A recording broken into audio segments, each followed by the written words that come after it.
Great.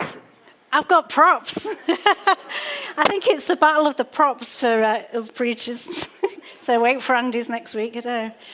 Okay, that's great. Thank you. You watch me go flying over these wires and all sorts. That's what my biggest fear is. And we're not playing Jenga or Yenga, wherever you're from, this morning. Okay, so Luke kicked us off last week with our new series called Back to the Future, and he talked about how our future starts now. And he was really passionate about empowering, feeling like we can be empowered to do the things and that God has called us to do. And it was really passionate and based around Samson. And today we're going to carry on that. And my topic in particular is called Building Strong. We need to build strong. In Matthew 7, it says, "Therefore, everyone who hears these words of mine and puts them into practice is like a wise man who built his house on the rock. The rain came down, the streams rose, and the winds blew and beat against the house, yet it did not fall, because it had its foundations on the rock." A few months back, Luke actually talked about the whole, if you were here, the building of he had some illustration with the sand and all that.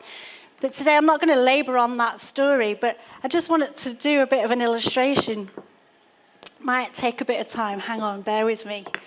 So if there's any architects in here, or anyone who's into the building industry, we've got a few dotted around here, will know that, to build something strong, you have to have strong foundations, right? Okay. Don't worry, it's not going to be mega tall. You've got to have strong foundations. It's not about building life on sand. How many have we got there? 1, 2, 3. One more. It's about building your life on the rock. Okay, so we'll leave it there. We've got our good, you'd say, quite sturdy tower, would you say? Sort of, go with me, just go with me on this one, okay? Okay, we've got a good strong tower going here. But then when life hits, maybe, when we're betrayed, maybe we feel guilty. When life hits, you may feel, I don't know, there could be grief. Our journey is full of a lot of things, isn't it, that we face with. And let's do one more.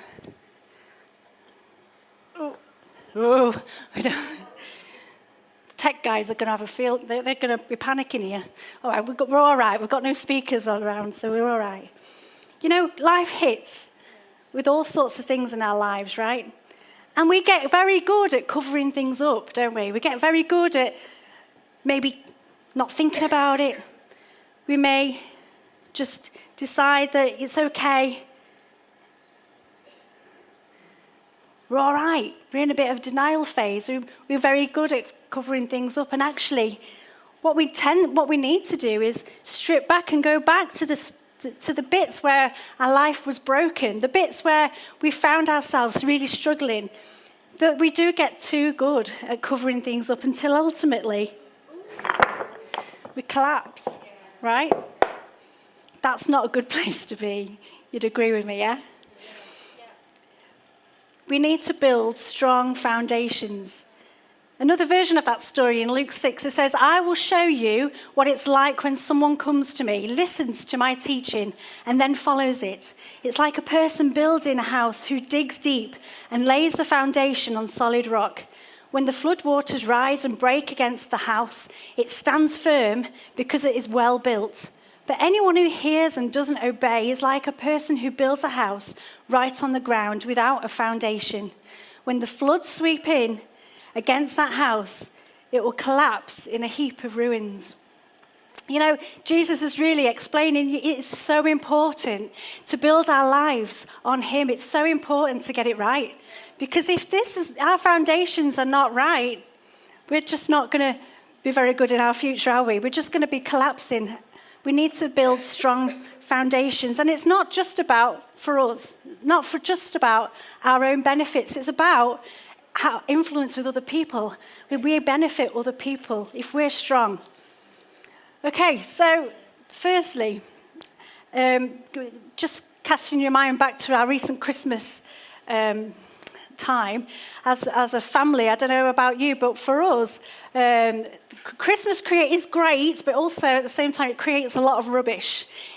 You should see our front garden last week. It was ridiculous. It was like just piled up high with like 20 black bags of rubbish and empty boxes that toys were in, and it was ridiculous. It was awful, and I wanted to get a picture to show you because it was that bad. But Luke was really quick and went and did the tip run. I was like, oh no, I wanted to show that. He was just too embarrassed. But yeah, Christmas comes with all that, and I'm still trying to get rid of the rubbish now, aren't we? The bins are still full, and we need to empty them. And we're very good. We're not very good at decluttering, right? We always leave it to the Christmas time. And with 4 children, we accumulate a lot of rubbish. Can you imagine all the toys at Christmas and all the boxes and stuff? But we have to declutter their rooms in order to make room for the new toys. And that's just like us, isn't it? We need to get rid of the rubbish that we carry around with us, get rid of the stuff that is broken within us. Now we're going to talk about, that was the first point, we need to remove some stuff. And we're going to focus on Ruth and Naomi, okay? And it's an amazing story, and I love the story.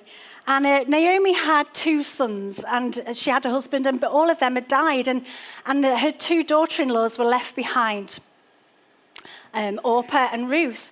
And Naomi decided that it was time for her to just go back to her homeland, to Bethlehem.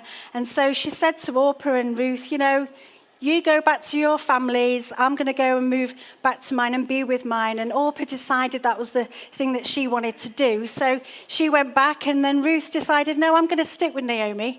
I'm going to go where she goes. But actually, she must have loved her really much to have done that, because she's leaving her family, she's leaving her friends behind, and she decides to do that.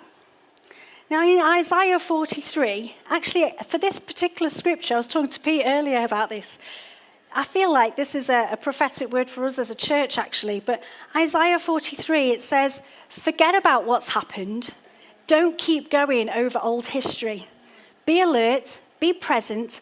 I'm about to do something brand new. It's bursting out. Don't you see it? There it is. I'm making a road through the desert, rivers in the Badlands. What an amazing scripture for us as well as a church. But, God can do and needs to do, as being transparent, we all need work on, don't we? We all need to experience a new work. God needs to do something. We all have got stuff in our lives along our journey that we accumulate, and we need to get rid of that rubbish in our lives. And what does that look like for you? Maybe for some of you, it's a relationship that you need to say bye to. Maybe it's a job that's holding you back. Maybe it's something, whatever that looks like for you. Maybe it's a mindset. Maybe it's holding on to the memories that actually we need to let go of, that is holding us back. In Ruth, Naomi, she got to a stage in her life, obviously she'd going through the grief process of leaving her, of her husband and her 2 sons who had passed away. And we see here in Ruth 1 where it says, when they arrived at Bethlehem, the whole town was soon buzzing. Is this really our Naomi? And after all this time? But she said, don't call me Naomi, call me bitter. Naomi actually means pleasant. Call me bitter. The strong one has dealt me a bitter blow. I left here full of life, and God has brought me back with nothing but the clothes on my back. Why would you call me Naomi? Pleasant. God certainly doesn't. The strong one ruined me. I mean, goodness me, they are so strong words, aren't they? Goodness. Naomi clearly is upset, as you can imagine that you would be. And returning back to her hometown, she must have felt like she was worthless, that she felt like a failure, going back empty-handed. For Naomi, she had to face that bitterness season in her life. She had to get rid of that bitterness that was in her and that she was experiencing. And for some of you, you might have experienced that yourself. bitterness happens. But it's okay, actually, to be mad. It's all right to be mad with God. It's okay. It's just. And we all have those seasons that we go through. But to remain in that bitterness season is something that we need to watch out for. And we need to pull ourselves out of that. For me personally, I went through a bitter season in my life. And I've actually never talked about this before on the stage. But a lot of you have journeyed through mine and Luke's testimony and journeyed through with life. And you've heard lots of bits that Luke's shared about the car accident and stuff. And that had all happened. And we've got 4 children. But before we had our 4 children, we had another baby. And we got to 33 weeks gestation, and I couldn't feel the baby moving anymore, and I was like, well, what's going on? And she'd passed away at 33 weeks, and it was during that time that I felt like Naomi. I was in that bitterness season where, God, what's happening here? I've just gone through this accident with Luke and nearly left him. It's so hard, and yet now we've got to face this again, and what's the plan, God? What is your plan? What is happening? Why do I have to give birth to a baby that I'm never going to take home again? Why go through all that? We'll never know some of these answers.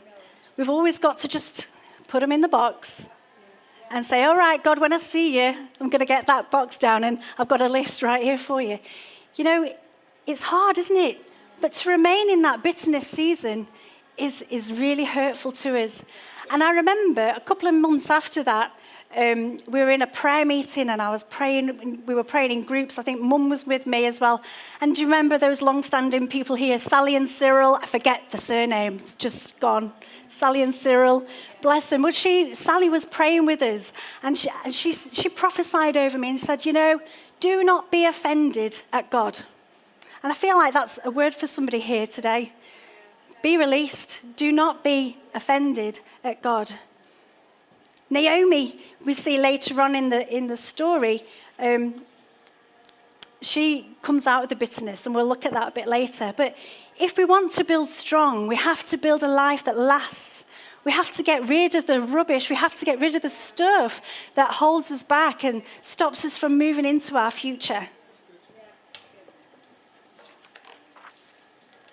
Right, secondly, you might find this a bit weird. So we've gotten rid of the rubbish, but the second thing I want to say is we need to keep our commitments. And you think, keep your commitments, what's that got to do with building a strong foundation? Well, in Ruth, a bit later on in the story, she says, don't urge me to leave you or turn back from you. Where you go, I'll go. And where you stay, I'll stay.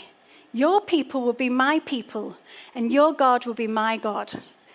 To be built to last, we need to keep our commitments. And actually, that's quite a practical thing, isn't it?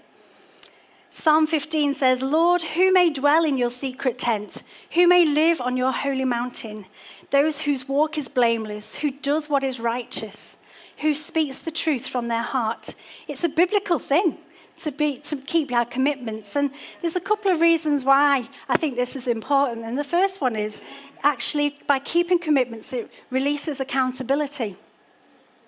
Being accountable is attractable. And actually, other people start to notice. Employers like that. Your friends like that. Families see that. Your future partners, it's attractable, isn't it? Being accountable. And by keeping promises to yourself is a sign that you're mature enough and ready to be accountable to others. And also about keeping commitments. It becomes an inspiration. People see that. They're attracted to that. Whether they know it or not, you're attracted to that. People notice what you're doing. Has anyone made commitment? I know I was talking to Donna this morning. Commitment to eat more healthily. It's so boring. and going to the gym and stuff like that. Yeah, has anyone kept them so far? This applies to everyone right now. We need to keep our commitments. But yeah, for some of you, that might mean just a practical thing, but like reading your Bible every day. Be committed to doing that, or committed to meet with a friend who will encourage you and inspire you. Maybe it's a commitment to life group, attending life group and journeying with people together. It builds us stronger. Right, thirdly, we have to work hard. That's an awful thing to do, isn't it? Working hard. We see that Ruth volunteers to go and help in the fields. She wants to help look after Naomi and herself, and they need the food to come in.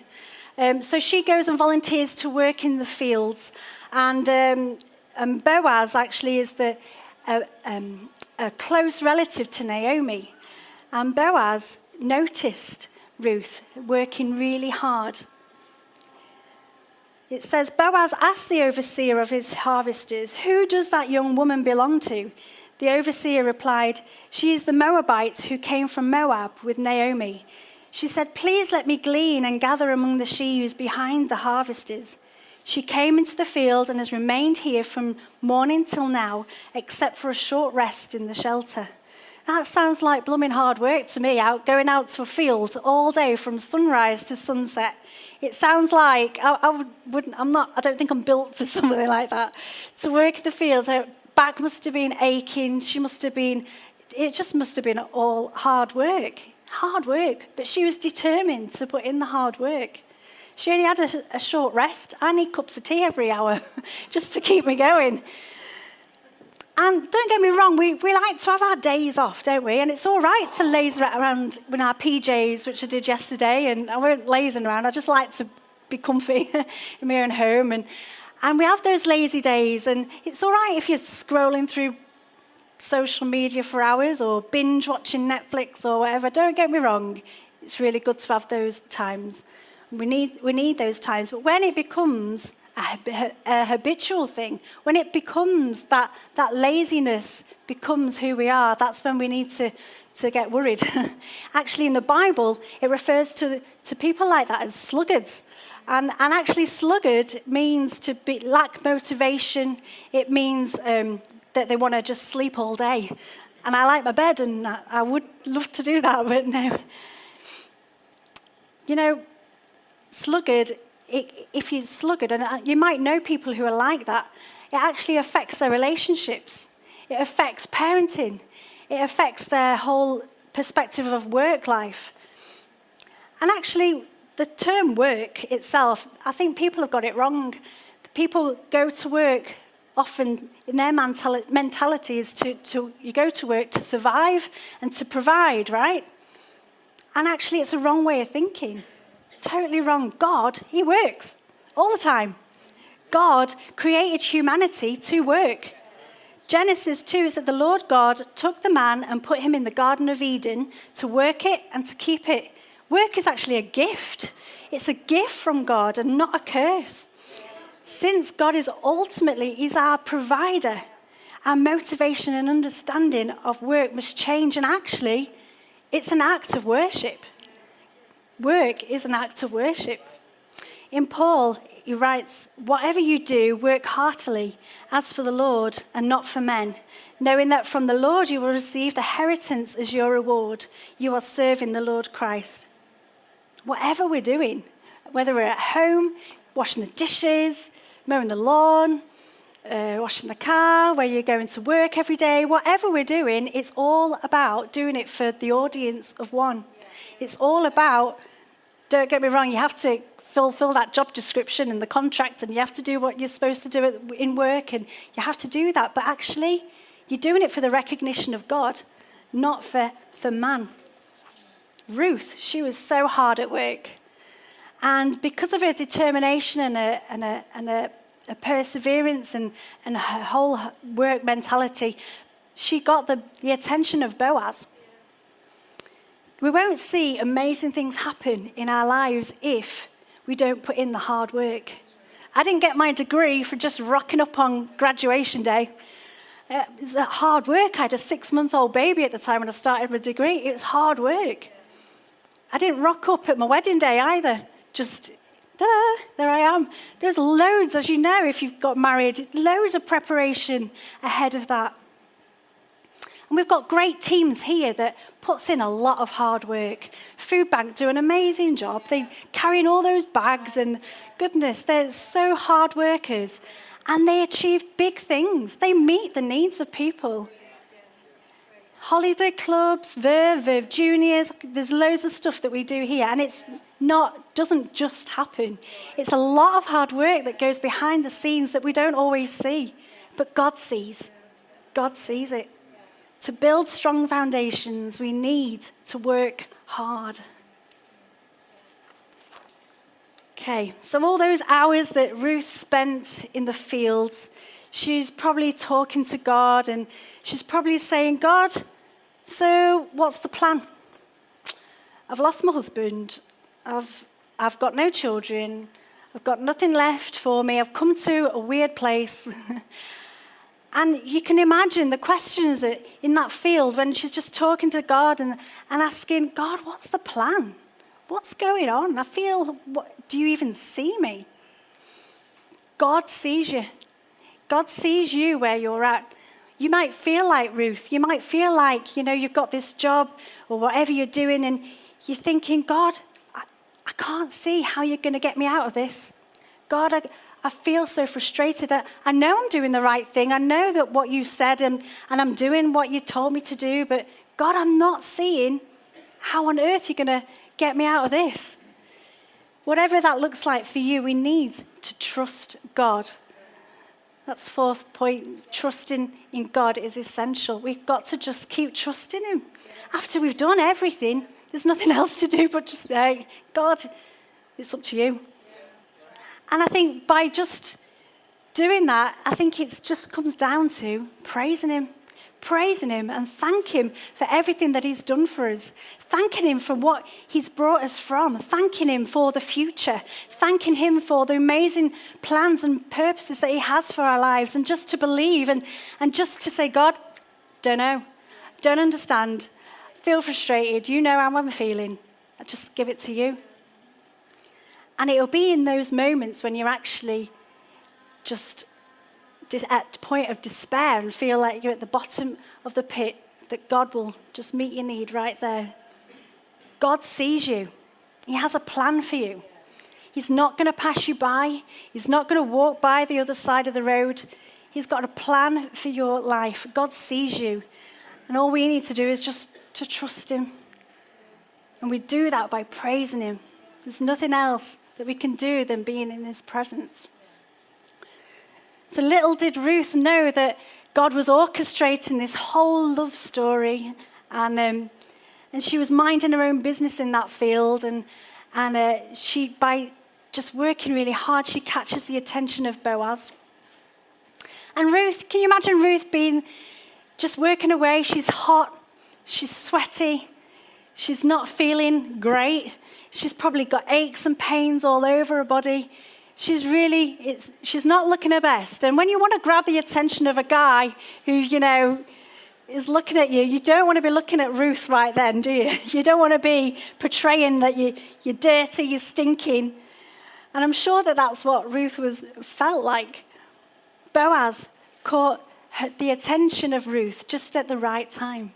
God orchestrates it weirdly, and it goes beyond our understanding sometimes, but you might feel like Ruth this morning. You might feel like you're dirty or stinking. I hope you're not feeling smelly this morning, but you might be feeling like that. It's all right. God sees you. And it's with a perseverance and a heart that longs after him that we need to build our foundation on him. We need to keep trusting in him. So we skip on over in the story where Boaz actually is not the most closest relative to Naomi. And in those days, if you'd lost everything, a close relative, they'll call it the kinsman redeemer, I think it is. They'll come and help that person out. And if they'd lost everything, the redeemer would come and marry that person. And actually, Boaz wasn't the closest one. It was another guy. And so Boaz was a gentleman, and he went and presented the situation to him, and he was like, so if you buy the land, then you get Ruth as well. And he was like, oh no, that's going to be major havoc with my own family. I can't do that. You have her. Can you imagine that conversation? Anyway, bizarre. So Boaz, in the end, he wins Ruth. How amazing is our God, right? He orchestrates a love story. And so he purchases the land, and they marry, and they have a son. And the son is called Obed, who Obed becomes the father of Jesse. And Jesse becomes the father of David. And David, as we know, is in line to Jesus Christ. How amazing is this story? That God took Ruth, a nobody really. She was no Abraham. She was no Joshua. She was no Isaac. She was just nobody. But yet God took an innocent girl and used her to bring about an amazing ending. You know, fifthly, our choices matter. The choices that we make really matter. She made some insignificant, it seemed at the time, insignificant choices in her life that actually made a massive future. It's really important with the choices that we make. It is really important. No, don't despise the little choices. It's really important that we understand and know what the choices that we make, because it will determine our future. Choices are a daily thing, aren't they? Making a cup of tea every day, or whatever what we're having for tea. I don't mean those kind of choices, but I mean the choices like relationship choices, job choices, stuff that, choices that we need to make that will help us, project us into our future. Choices matter. And the choice that Ruth made not only benefited her, it benefited Naomi. We see that the choices that Ruth made brought her out of her bitterness. It brought her out of all that sadness, because it says in the word that she really doted on Obed. She loved that baby so much, and it brought her out of that season. How amazing is God that he can just take such a dark and lonely season of our lives, of like Naomi and Ruth, and turn it into joy and love and prosperity. And never underestimate the power of your decisions. Ruth built a life that lasted. And just in this, as we just wrap up, let's just think about, there's so much stuff in there actually that probably everyone can relate to something there. Further, for you to build a life that will last, maybe that you need to declutter and get rid of some of the stuff. It may be it's whatever that looks like for you, a relationship, a job, or whatever that is. Maybe you need to forget the past and move on. It's hard, but with God's help, you can do it. Maybe for some of you, you need to start making some new commitments. Maybe going to life group, or praying every day, reading the Bible every day, getting with somebody who is like-minded, who's on the journey a bit further on than you. Maybe you need to get committed to spending more time that will bring us further into our future. Maybe we need to work harder. And that's hard work, isn't it? Maybe we need to work harder. Maybe we need to trust more in God, to trust that he sees you. He sees where you're at. He knows he's got a plan and a purpose for your life. To trust in God and to praise him and to thank him for all he's done for us. I'm so grateful. Or maybe you need to make some better choices. Maybe today the best choice of all is knowing Jesus for some of you. Maybe you've not made that choice today. That is the best choice you could ever make. And it's not all going to be great from now on, because it's life, isn't it? Life throws everything at us. But we need to build strong. We need to build strong foundations. We need to have that in place so we can move quicker into our destiny and quicker into what God has for us. Can you imagine what you would look like for you personally if you made just one choice today, one thing, change one thing, you would be so much stronger. You'd be so much feeling strong and knowing that God has got you, that he's got a purpose and a plan. And if everybody did that, we as a church would be so much stronger. Together as a family, we would be so much stronger. Let's stand.